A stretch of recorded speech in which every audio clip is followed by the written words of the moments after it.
नमस्कार। बरबड़ competition classes Hindi में आपका हार्दिक स्वागत अभिनंदन है। आज मैं फिर से नए तथ्य के साथ में हाजिर हुआ हूँ। नया तथ्य हमारा पृथ्वीराज रासो है जो पहले हमने पढ़ा। आप प्ले लिस्ट में जाकर देखिएगा।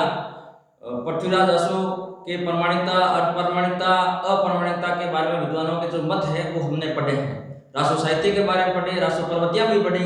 आज हम पृथ्वीराज रासो के विद्वानों के जो मत है उनके बारे में, उनके साहित्य के बारे में, उनके जन्म के बारे में, उनके युद्ध के बारे में ना, उनकी मृत्यु के बारे में जो मत है उन मत को पढ़ेंगे। कई बार परीक्षाओं में सवाल आते हैं। आज पृथ्वीराज रासो हमारा टॉपिक पूरा हो जाएगा, उसके बाद में परमाल रासो हम शुरू करेंगे। देखिए मित्रों, पृथ्वीराज रासो के बारे में विद्वानों के मत। डॉक्टर नकल ने पृथ्वीराज रासो को घटना कोश कहा है, ये इंपॉर्टेंट है। पृथ्वीराज रासो को डॉक्टर नगरनंद ने घटना कोश कहा है। यह एक राजनीतिक महाकाव्य भी बताया इन्होंने, और दूसरे शब्दों में उन्होंने कहा है कि यह महाकाव्यात्मक एक त्रासदी है। महाकाव्यात्मक एक त्रासदी है, यह बताया है डॉक्टर बचन सिंह ने। डॉक्टर नगरनंद ने बताया यह घटना कोश है। डॉक्टर नगरनंद ने बताया यह घटना कोश है, और डॉक्टर बचन सिंह ने बताया यह एक महाकाव्यात्मक त्रासदी है। ठीक है ना। डॉक्टर नगरनंद ने बताया पृथ्वीराज रासो को घटना कोश कहा, और यह एक राजनीतिक महाकाव्य भी कहा डॉक्टर नगरनंद ने। और डॉक्टर बचन सिंह ने कहा कि यह एक महाकाव्यात्मक त्रासदी है। यह डॉक्टर बचन सिंह का मत है। आचार्य हजारी प्रसाद द्विवेदी ने बताया कि यह सुख सुखी समाज पर आधारित है। यह सवाल कई बार परीक्षा में आ चुका है, मोस्ट इंपोर्टेंट है। आचार्य हजारी प्रसाद द्विवेदी ने पृथ्वीराज रासो को सुख सुखी के समाज पर रचित अंश को प्रमाणिक माना है, और आगे शेष अंश को प्रसिद्ध मानते हैं। वो प्रसिद्ध मतलब टूटा फूटा मानते हैं। उसे आगे मोहनलाल विष्णुलाल पंड्या ने पृथ्वीराज रासो को प्रमाणिक सिद्ध करने के लिए अनंत समुद्र की परिक्रमा की है। यह भी सवाल कई बार परीक्षा में आया है। यह परिक्रमा की है मोहनलाल विष्णुलाल पंड्या ने प्रमाणिकता सिद्ध करने के लिए अनंत समुद्र की परिक्रमा की है, प्रस्तुत की है। उनके अनुसार रासो में वर्णित समय में अगर 90 वर्ष जोड़ देने पर वो प्रमाणिक सिद्ध हो जाता है। मोहनलाल विष्णुलाल पंड्या ने कहा कि अगर पृथ्वीराज रासो में 90 वर्ष जोड़ दिया जाए तो प्रमाणिक सिद्ध हो जाता है, ऐसा उन्होंने कहा है। पृथ्वीराज रासो के 57वां समय को रासो की सर्वाधिक महत्वपूर्ण घटना बताया है। 57वां समय वो कयामास वध है। कौन सा है? कयामास वध है। ये इंपॉर्टेंट है। ये अभी 2022 के परीक्षा में एक पंक्ति आई थी कयामास वध से संबंधित पृथ्वीराज रासो की, बहुत इंपॉर्टेंट है। ये सवाल अभी आया है आरपीसी द्वारा प्राध्यापक भर्ती परीक्षा 2022 हिंदी प्राध्यापक भर्ती परीक्षा में ये सवाल आया है। तो पृथ्वीराज रासो के 57वां समय के रासो की सर्वाधिक महत्वपूर्ण घटना बताया गया है। 57वां समय कयामास वध है, जो बहुत ही महत्वपूर्ण है।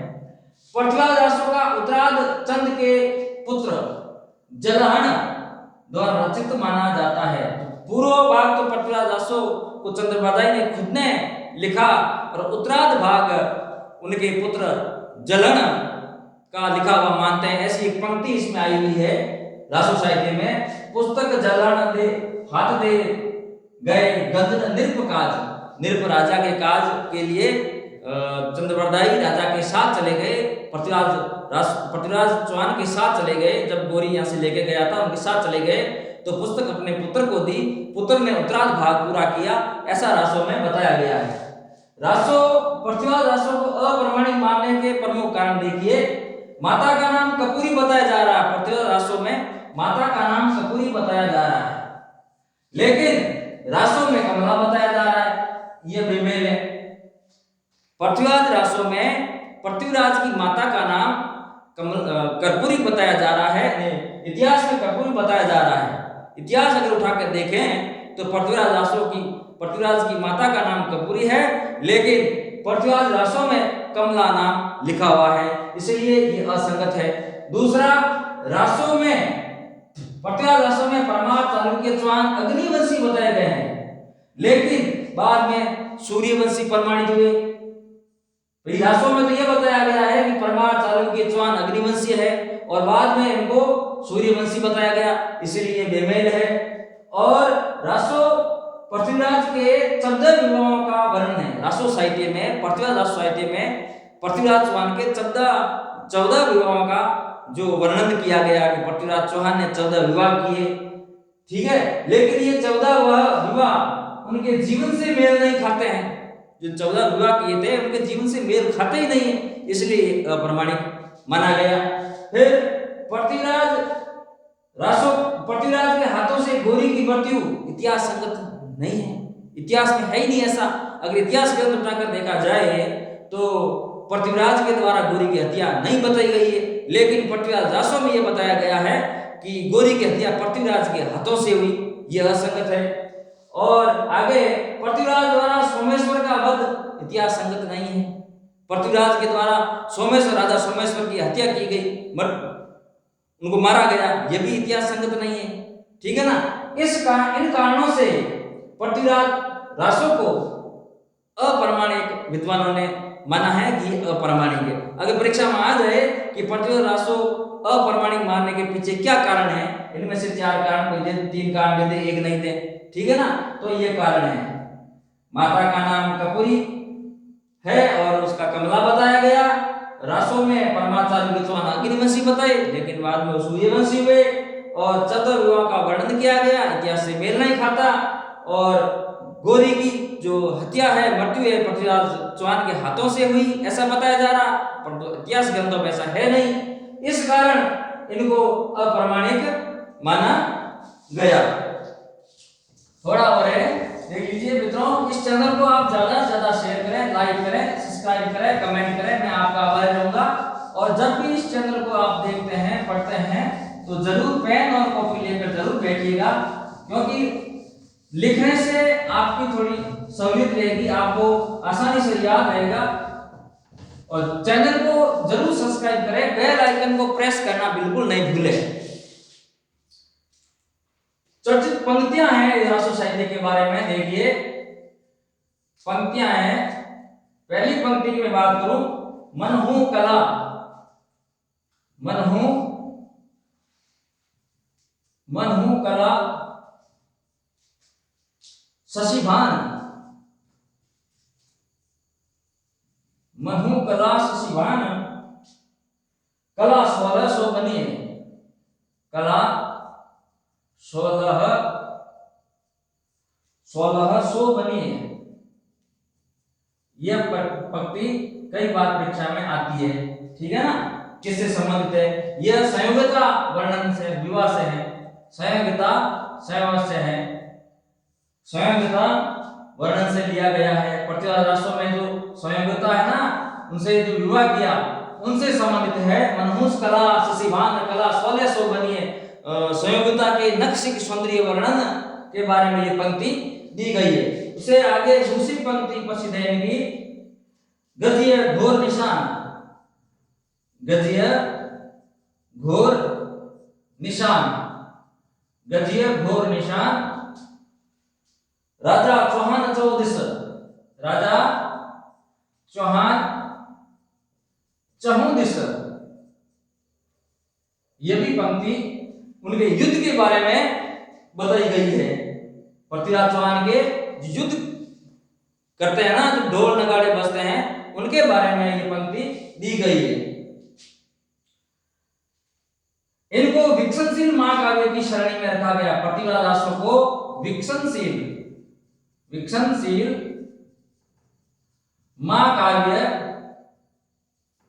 महाकाव्य की श्रेणी में रखा है, यह भी याद रखना, विकसनशील महाकाव्य की श्रेणी में रखा है। यह पंक्तियां इंपॉर्टेंट है, कई बार परीक्षा में आती है। मनहूस कला शशिभान, कला 1600 बनिए, गजीय घोर निशान, राजा चौहान चौदिस, और यह विकसनशील महाकाव्य की श्रेणी में आता है। आगे और है बाबू गुलाब राय ने, इतिहासकार लेखक बाबू गुलाब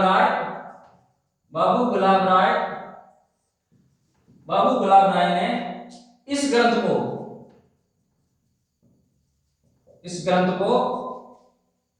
स्वाभाविक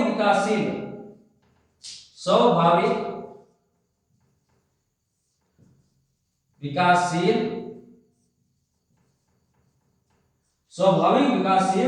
महाकाव्य का है। स्वाभाविक विकासशील महाकाव्य का है। बाबू गुलाब राय ने पृथ्वीराज रासो को स्वाभाविक विकासशील महाकाव्य कहा है। उसको भी याद रखना मित्रों, ये भी इंपॉर्टेंट है। आगे पृथ्वीराज रासो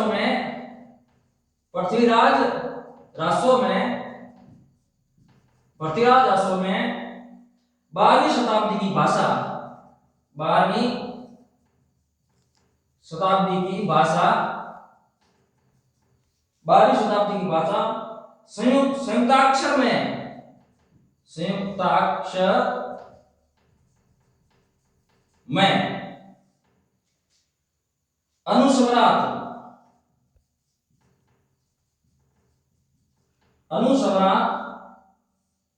अनुस्वारात प्रवृत्ति मिलती है,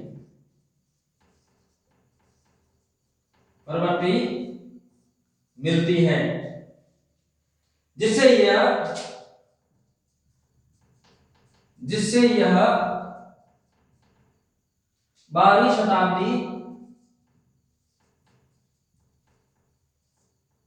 12वीं शताब्दी का ग्रंथ सिद्ध होता है।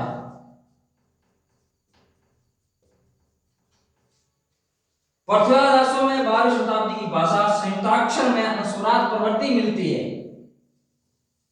इस तथ्य को आप याद रखना, 12वीं शताब्दी की भाषा संयुक्ताक्षर अनुस्वारात प्रवृत्ति मिलती है, जिससे यह 12वीं शताब्दी का ग्रंथ सिद्ध होता है। आगे मित्रों, यह मत हजारी प्रसाद द्विवेदी का है। आचार्य हजारी प्रसाद द्विवेदी का है कि पृथ्वीराज रासो में 12वीं शताब्दी की भाषा संयुक्ताक्षर में अनुस्वारात प्रवृत्ति मिलती है, जिससे यह 12वीं शताब्दी का ग्रंथ सिद्ध होता है। यह आचार्य हजारी प्रसाद द्विवेदी ने बताया है। आगे बात करें मित्रों,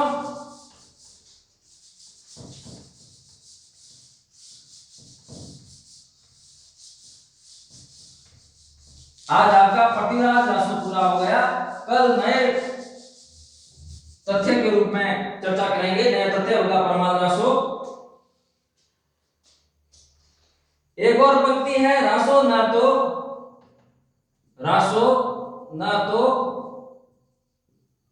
चंद ने लिखा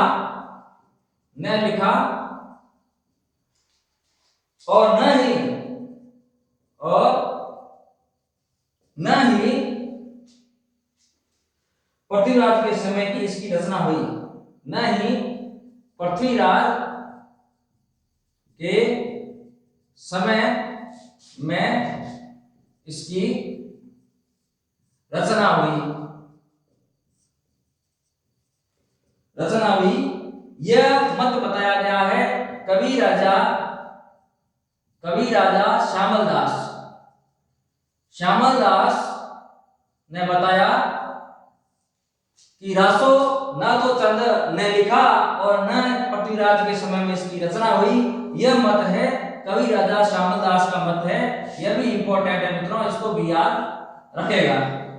आगे एक वेरी इंपॉर्टेंट है, पृथ्वीराज रासो का सबसे बड़ा समय, पृथ्वीराज रासो का सबसे बड़ा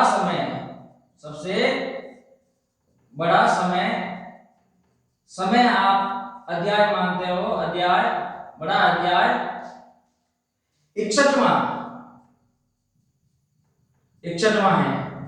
पृथ्वीराज रासो का सबसे बड़ा समय अध्याय 61वां है, जिसमें कनवज युद्ध समय बताया गया है। जिसमें ऐसे लिखा है, कनवज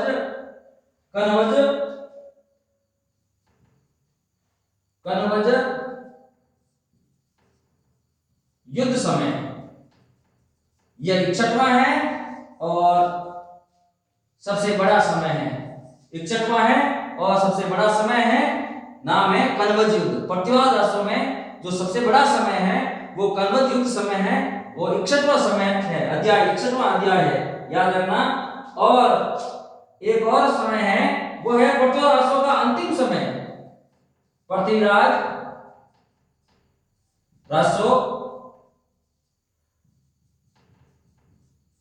का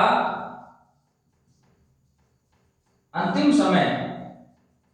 ये तो 61वां समय था, 57वां कयामासवध था, 57वां समय कयामासवध और 61वां समय था कनवज युद्ध समय। और पृथ्वीराज रासो का अंतिम जो समय था वो है महोबा का युद्ध। महोबा का युद्ध ये अंतिम समय है। महोबा का युद्ध जो 69वां समय है, 69वां समय है। देखिए मित्रों, पृथ्वीराज रासो में कुल 69 ही समय है, टोटल 69 समय है, जिसमें अंतिम जो समय है, अंतिम अध्याय है वो महोबा का युद्ध है। और 61वां जो प्रसिद्ध है वो कनवज का युद्ध 61वां है। ये भी इंपॉर्टेंट है, याद रखना, और ये भी इंपॉर्टेंट है, याद रखना।